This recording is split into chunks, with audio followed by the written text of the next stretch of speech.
સુરતના ભેસ્તાન સ્થિત સંત સેવાલાલ મહારાજ મંદિરથી એક બાઇક રેલી કાઢવામાં આવી હતી, જે બાઇક રેલી 1500 થી 2000 બંજારા સમાજના લોકો દ્વારા ભેસ્તાન વડોદ સ્થિત શ્રી સંત સેવાલાલ મહારાજના મંદિરથી કેબિનેટ મંત્રી શ્રી સી આર પાટીલને મધ્યસ્થ કાર્યાલય અંબાનગર સુધી લઈ જઈ આવેદનપત્ર આપવામાં આવશે। સુરત શહેર અને દક્ષિણ ગુજરાતમાં 40,000થી વધુ બંજારા સમાજના લોકો વસવાટ કરે છે, જેમાં સુરત, નવસારી, વાપી, વડોદરા, વલસાડ, અમદાવાદ સંપૂર્ણ ગુજરાતમાં બંજારા સમાજના લોકો રહે છે,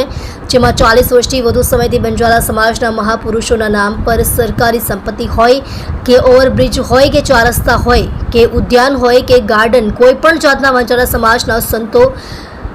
આરાધ્યના નામ પર હજુ સુધી કોઈ પણ નામ આપેલ નથી, જેમાં સુરત, નવસારી, વાપી, વલસાડના અતિથિ આગેવાનો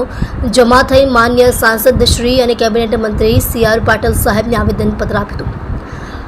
અને સુરતના ભેસ્તાન ખાતે ચાલી રહેલા સિદ્ધાર્થનગર ખાતે ઓવરબ્રિજનું કામ ચાલુ છે। બ્રિજનું નામકરણ સંત શ્રી સેવાલાલ મહારાજના નામથી કરવામાં આવે,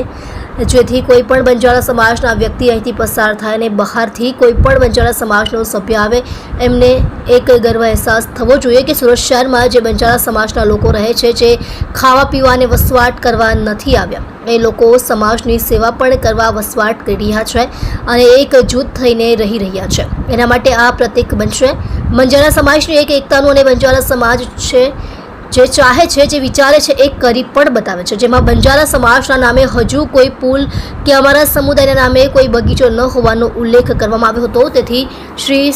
સેવાલાલ જૂથ બંજારા સમાજ દ્વારા કેબિનેટ મંત્રી શ્રી સી આર પાટીલ સાહેબને સંબોધન કર્યું હતું અને મંદિરના પ્રમુખ શ્રી દિલાવરભાઈ રાઠોડ, ગોવિંદભાઈ જાદવ અને સુરેશભાઈ જાદવ અને બાલાભાઈ રાઠોડ દ્વારા સી આર પાટીલ સાહેબને આવેદનપત્ર આપ્યું। તમે જોઈ રહ્યા છો આઈસોલ news channel, sub editor Ajmal Jadvani साथे। जानना जरूरी है मुझे, कहाँ से आपका नाम बताइए। सर आपका मेरा नाम बाबा राठौड़ बंजारा है। हाँ। और सूरत एवं नवसारी वापी के समस्त जगह के गोर बंजारा समाज के सदस्य यहाँ पे जमा हुए हैं। सूरत में कम से कम 30 से 40 हजार बंजारे निवास करते हैं, मगर आज भी यहाँ पर सरकारी संपत्ति हो, ब्रिज हो, गार्डन हो, चौराहा हो,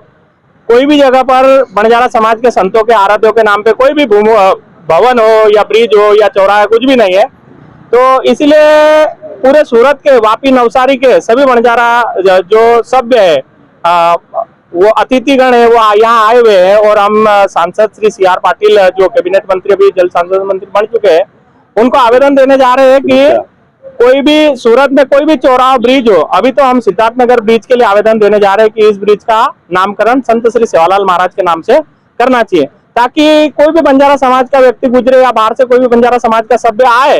तो उनको एक गर्व महसूस होना चाहिए कि सूरत में जो बंजारा समाज के लोग रह रहे हैं, वो सिर्फ खाने और पीने और सिर्फ रहने के लिए नहीं ले रहे, वो लोग समाज की सेवा के लिए भी रह रहे और एकजुट होकर रह रहे। इसलिए ये प्रतीक बनेगा बंजारा समाज की एकता का कि बंजारा समाज जो चाहता है वो करके रहता है।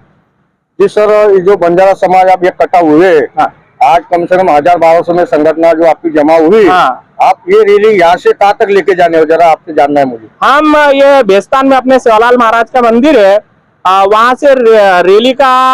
आगमन चालू होगा, तो सांसद और कैबिनेट मंत्री श्री सी आर पाटिल साहब के ऑफिस तक जाएगा